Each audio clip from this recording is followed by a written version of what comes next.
Assalamualaikum cuy, ketemu lagi sama Mamang di channel Capruk. Kumaha kabar baraya sekalian, udut kopi masih jalan dong? Harus lah ya. Ya langsung aja kali ini Mamang kembali akan membahas sebuah alur cerita film action dengan judul Ilang The Wolf Brigade yang rilis di tahun 2018. Berkisah tentang sebuah rencana untuk menyatukan Korea Utara dan Selatan. Rencana itu ternyata mendapat kecaman dari banyak pihak termasuk rakyatnya sendiri. Satuan polisi khusus kemudian dibentuk untuk menghadapi para teroris pemberontak yang berusaha mengkudeta negara mereka.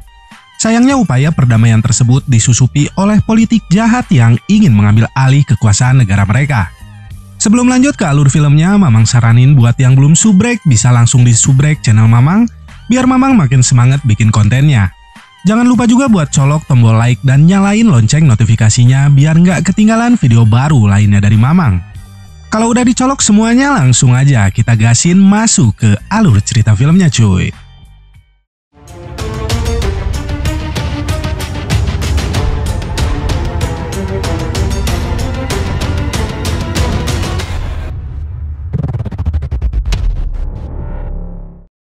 Diceritakan di tahun 2024 terjadi sebuah kekacauan di dunia politik seluruh dunia, di mana perang di beberapa negara maju pun tak lagi bisa dihindarkan. Kali ini kedua negara Korea sepakat untuk bersatu sebagai upaya terakhir menghadapi perang tersebut. Melihat hal itu, para negara adidaya memberikan sebuah sanksi perekonomian yang membuat ekonomi di Korea menjadi hancur. Demo anti pemerintah mulai terlihat di mana-mana, imbas dari naiknya segala kebutuhan hidup. Hal itu pun kemudian memicu kemunculan dari para teroris pemberontak anti pemerintah yang menyebut diri mereka SAGE dengan misi menggagalkan bersatunya kedua negara tersebut. Mengantisipasi hal itu, pemerintah mengambil langkah dengan membentuk pasukan polisi khusus. 1 tahun para polisi khusus ini beroperasi, arogansi mulai terlihat, bahkan menyebabkan 15 gadis tewas akibat tindakan mereka. Kejadian itu pun diperingati dengan sebutan Gwacheon atau Jumat berdarah.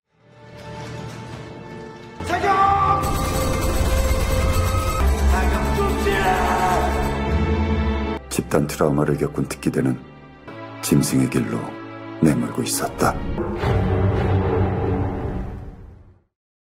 5 tahun kemudian keadaan masih belum membaik. Para warga yang tak setuju dengan pemerintah mulai melakukan demo anarkis yang dijaga ketat pihak kepolisian. Para warga ini kemudian mulai melemparkan bom molotov ke arah polisi yang menghalangi mereka. Di tengah kericuhan itu, seorang gadis terlihat ingin bergabung dengan kerumunan para warga. Meski tak ada media yang meliput, para demonstran ini masih semangat mengeluarkan aspirasi mereka. Di tengah kerumunan itu, si gadis muda kemudian bertemu dengan seorang pria, salah satu anggota dari teroris pemberontak, dan mengambil tas yang dibawa sang gadis. Tas itu sendiri ternyata berisikan bom yang akan digunakan para pemberontak untuk membuat kerusuhan.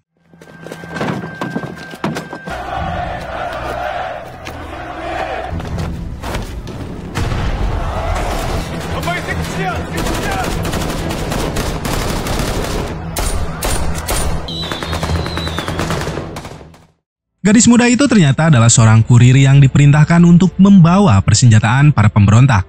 Polisi yang panik pun kemudian meminta bantuan dari polisi khusus untuk menghadapi pemberontak yang kini mulai menembaki mereka. Tak lama para polisi khusus datang ke lokasi itu. Dipimpin pria bernama Mu Yong-bak, mereka pun mulai mengejar anggota SAGE yang berusaha kabur ke markas mereka di bawah tanah. Operasi kali ini pun akan dipimpin oleh seorang polisi khusus bernama Jong Kyung-im. Mengetahui para polisi khusus mulai datang ke markas mereka, para teroris pemberontak ini pun bergegas pergi dari sana. Si gadis yang juga sedang berada di bawah sana, mau tak mau harus menyelamatkan dirinya sendiri.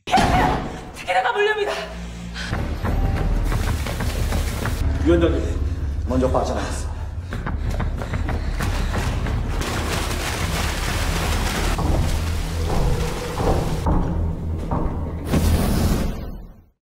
Si gadis yang berpapasan dengan para teroris pemberontak itu kemudian memilih untuk mengambil jalur yang berbeda. Ia juga sempat bertemu dengan para polisi khusus, yang mana mereka berhasil menyergap para pemberontak yang berusaha kabur bersama beberapa dokumen mereka. Meski mereka sempat berusaha melawan, para anggota teroris pemberontak ini pada akhirnya dihabisi tanpa sisa.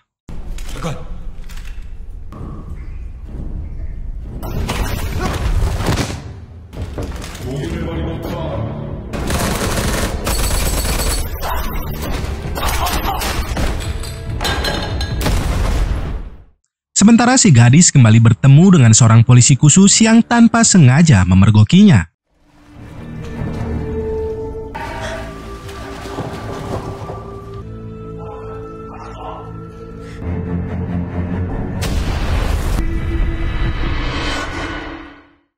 Kejadian itu kembali membuat warga menuntut pembubaran dari pasukan polisi khusus.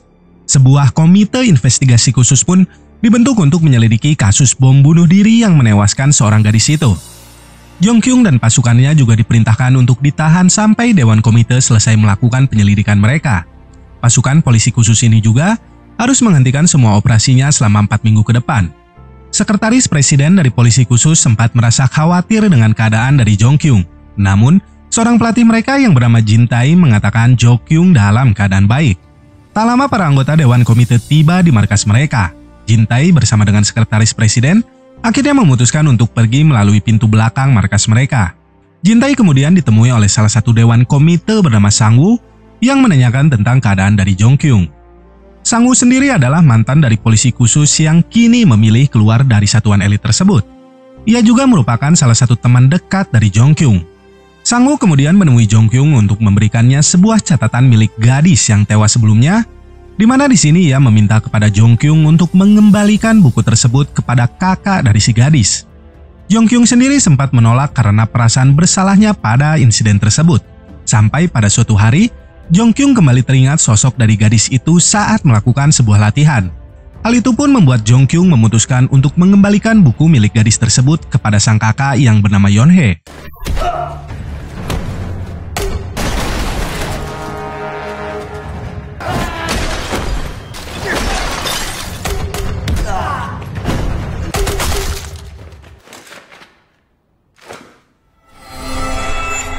정신 안 차릴 거야?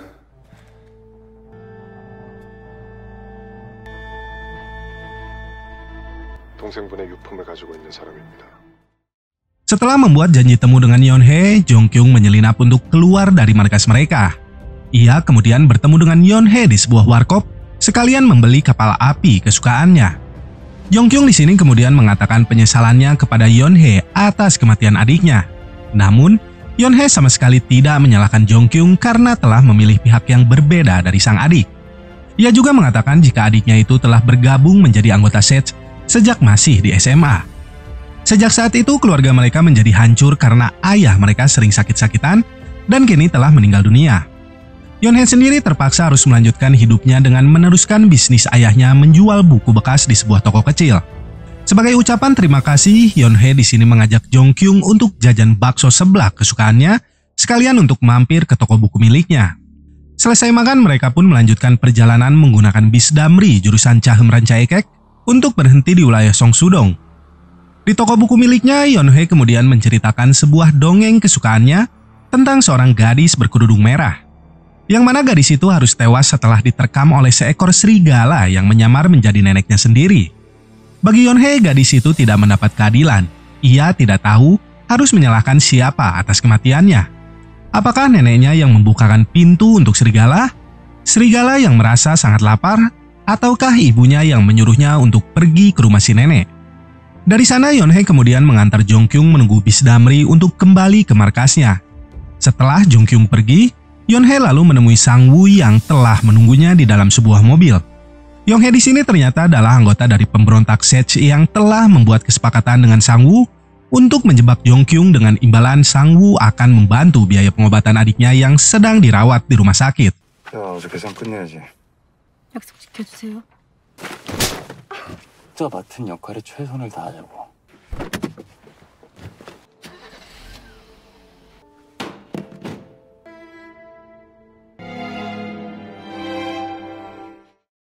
Di tempat lain, seorang pimpinan dari Dewan Komite melakukan sebuah pertemuan rahasia dengan kepala kepolisian lokal untuk membahas rencana mereka menggulingkan polisi khusus agar bisa mengambil alih kekuasaan mereka. Komite Dewan ini kalau di Indo sejenis anggota parlemen mungkin ya. Demi mencapai hal itu, mereka pun rela melakukan korupsi besar yang dananya akan digunakan untuk membiayai segala kegiatan dari SET untuk membuat kerusuhan. Dari kerusuhan itulah mereka akan memojokkan polisi khusus dan mengambil alih kekuatan mereka. Namun, mereka di sini merasa cukup cemas dengan sebuah rumor yang mengatakan jika seorang pembunuh berjulukan Ilang telah menghabisi beberapa dari rekan mereka.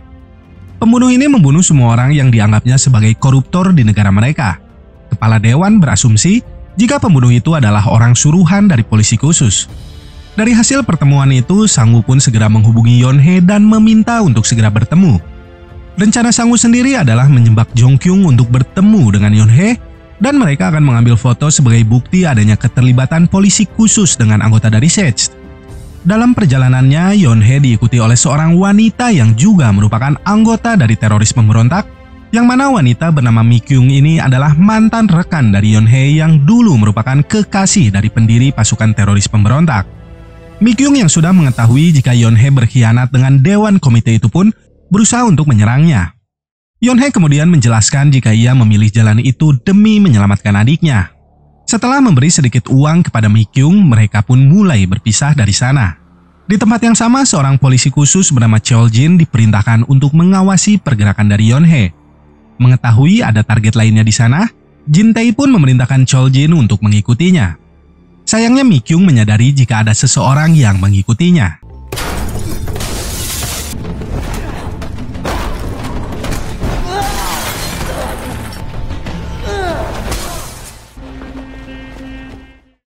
Mi Kyung kemudian dibawa ke sebuah tempat untuk diinterogasi oleh Jin Tae selaku penanggung jawab misi tersebut.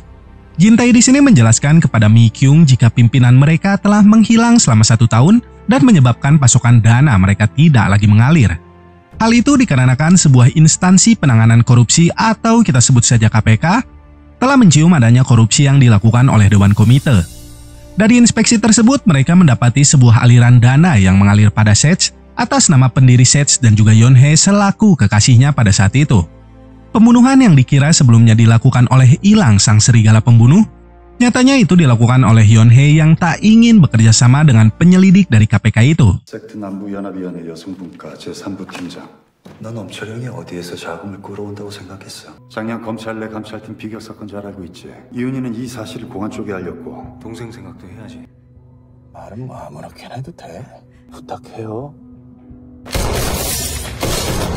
엄철영이 찾아와. 이게 내 딜이다. Hasil dari interogasi itu, Mi Kyung meminta dibuatkan identitas baru setelah dirinya berhasil menemukan keberadaan pimpinan mereka nantinya. Di waktu bersamaan, Jin Tae diberitahukan jika ponsel milik Jo Kyung telah diretas oleh pihak Dewan Komite. Jo Kyung akhirnya kembali bertemu dengan Yeon-hae di tempat awal mereka bertemu. Jo Kyung di sini sempat merasa curiga melihat beberapa pengunjung yang memperhatikan gerak-gerik dirinya dan juga Yeon-hae.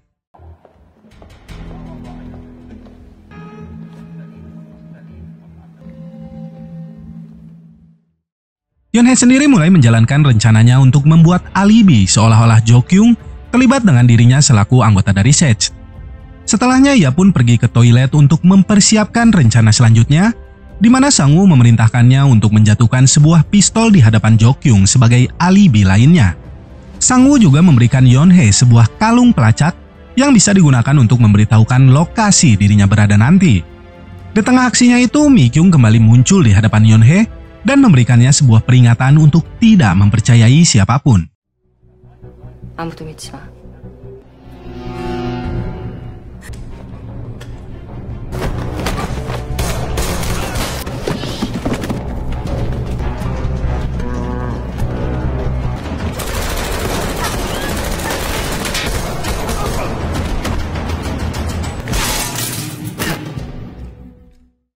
Alih-alih menepati janjinya, Sang Woo di sini ternyata berencana untuk membunuh Yeon-hae dan juga Jo Kyung di lokasi tersebut.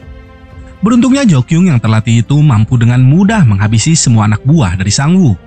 Kekacauan itu pun membuat Sang Woo meminta bantuan dari divisi anti teror dan sebuah drone yang akan digunakan untuk membunuh Jo Kyung dan juga Yeon-hae.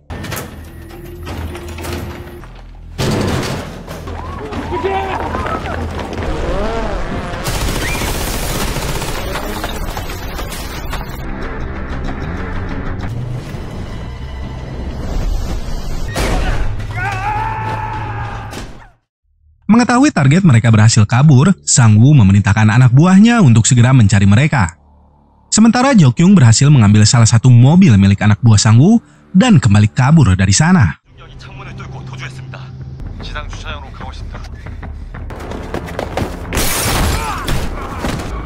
한상우가 무슨 일을 꾸민 거야?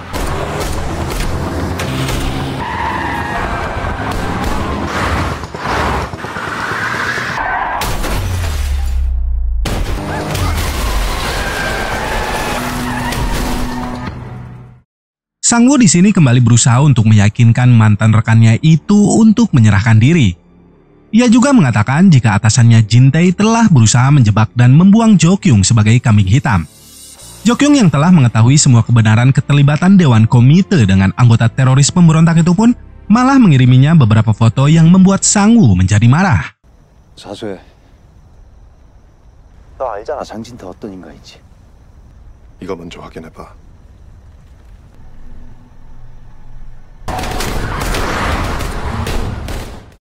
Akibat kegagalannya, pimpinan Dewan Komite memerintahkan Sang-woo untuk mencari dan membunuh kedua target mereka itu. Meski begitu, Sang-woo sendiri masih yakin jika Yeon-hae akan memberitahukan keberadaan mereka melalui kalung pelacak yang diberikannya. Sementara Jo-kyung yang selamat diperintahkan oleh Jin-tae ke sebuah tempat menemui rekannya Chol-jin. Di tengah perjalanannya, Jo-kyung sempat menyuruh Yeon-hae untuk pergi. Namun di sini Yeon-hae memaksa ikut karena ia kini tak tahu kemana tujuannya. Chol-jin yang dalam perjalanan menuju lokasi yang sama akhirnya harus diamankan oleh anak buah dari Sang-woo yang mengidentifikasinya sebagai sosok dari pembunuh ilang yang sangat ditakuti para koruptor.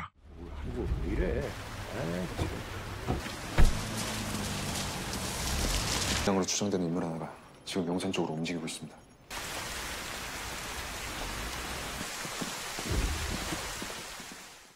Di sebuah ruangan, Chol-jin pun diinterogasi dan dipaksa mengakui memiliki keterlibatan dengan Yeon-hae selaku pimpinan dari SEJ.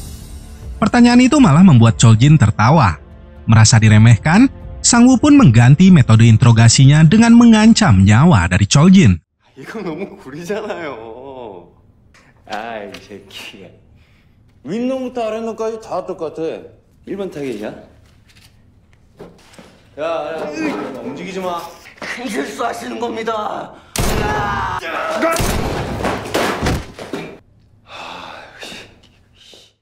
Hujan lebat membuat Jong-kyung memutuskan untuk bermalam di dalam sebuah bangunan tua. Dari sini, ia kemudian menghubungi markasnya dan mengatakan jika akan terlambat sampai di lokasi yang disepakati.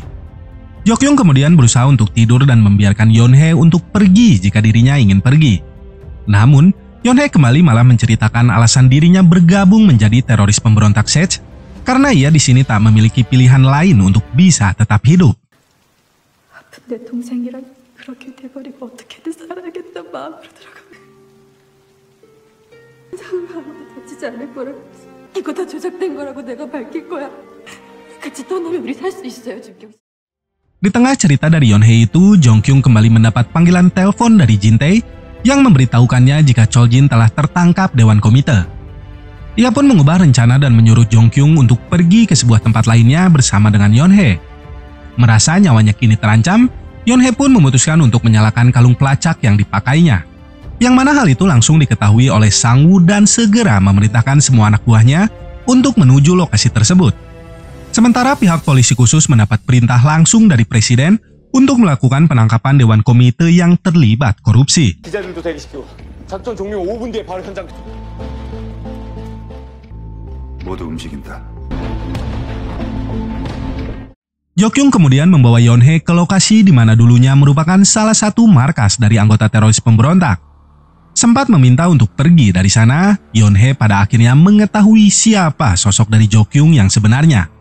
Sementara itu, Sang-woo mulai membawa puluhan anak buahnya ke lokasi tersebut untuk membunuh Jo-kyung dan juga Yeon-hae. 내가 이거 보여줄게.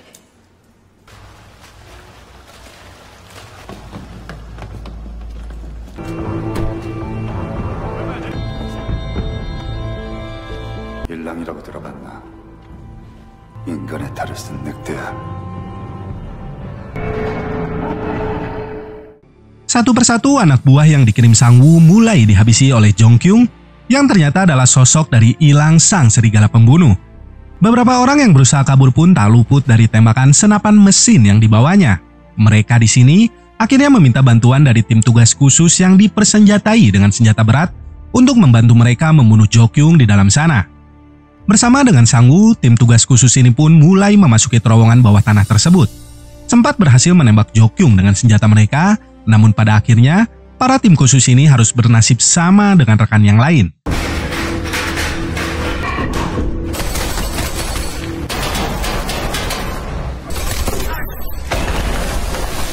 준비하고 있어.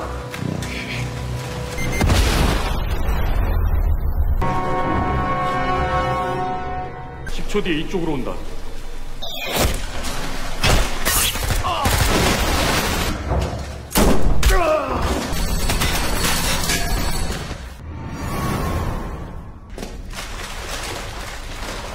일랑입니다.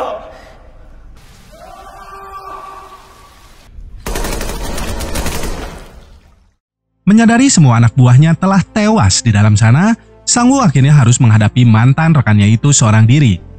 Terpojok di ujung dari terowongan itu, Sang-woo terpaksa harus berusaha untuk tetap selamat. Meski di sini ia berhasil menembak beberapa peluru ke arah Jong-kyung, Sang-woo pada akhirnya harus tewas secara tragis di tangan mantan rekannya sendiri.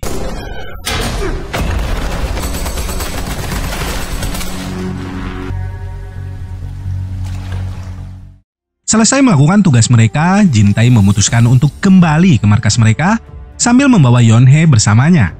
Di sana Jin-tae merencanakan untuk membunuh Yeon-hae yang merupakan salah satu petinggi dari musuh mereka. Jong-kyung yang terlanjur menaruh hati pada sosok dari Yeon-hae akhirnya mengikutinya ke markas mereka dan memohon kepada atasannya Jin-tae untuk tidak perlu membunuh wanita itu dikarenakan tugas mereka telah selesai. Bukannya setuju dengan permintaan dari Jong-kyung, Jin-tae di sini malah menyuruh anak buahnya itu untuk membunuh Yeon-hae dengan tangannya sendiri. 시작해. 왜 저 여자를 죽여야 하는지 우린 저 여자를 충분히 이용했습니다. 하지만 이윤이는 테러리스트고 그것만으로도 사형감이야. 처리해. 떠나라고 했을 때 떠났어야지. 같이 떠나자는 말 진심이었어. 그만! 타겟이 아직 살아있습니다. 먼저 들어가 있어. Mengetahui Jong-kyung tidak melakukan tugasnya, Jin-tae memutuskan untuk kembali dan memberikan Jong-kyung sedikit pelajaran. Jin-tae yang juga mantan dari seorang ilang serigala pembunuh itu pun mulai menembaki Jong-kyung yang telah membelot dari perintahnya. Baku hantam tak lagi bisa dihindarkan. Dua ilang bertarung demi prinsip yang diyakini masing-masing dari mereka.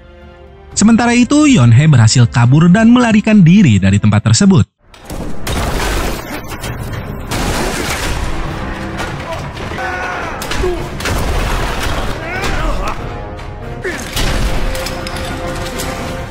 어촌 사태 이후로 많은 생각을 했다. 그 아이들은 무기도 없었고 적도 아니었습니다. 분명히 잘못된 정보가 있었고.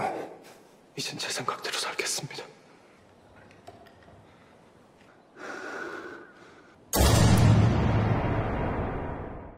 Terbongkarnya kasus korupsi Dewan Komite berakibat penangkapan pimpinan mereka yang terbukti memiliki keterlibatan dengan teroris pemberontak SEJ.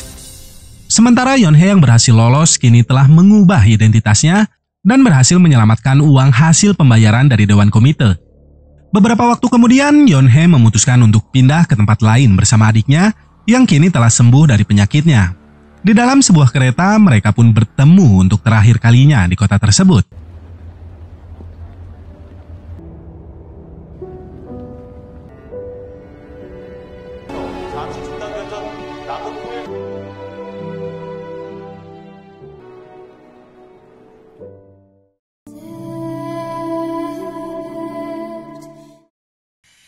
Film ini sendiri mendapat rating 5,9 dari 5 ribuan review penontonnya. Sedikit underrated emang ya. Emang alur filmnya sedikit membingungkan di awal, tapi worth it-nya dikasih 7 sih kalau menurut Mamang. Pelajaran yang bisa dipetik layaknya buah di film ini adalah jangan pernah memilih bergabung dengan teroris kalau kalian bukan kucing yang punya nyawa 9. Oke cuy, cukup sekian review alur cerita film dari Mamang. Semoga masih bisa menghibur kalian semua, dan sampai jumpa di video Mamang selanjutnya. Akhir kata dari Mamang, wassalamualaikum warahmatullahi wabarakatuh.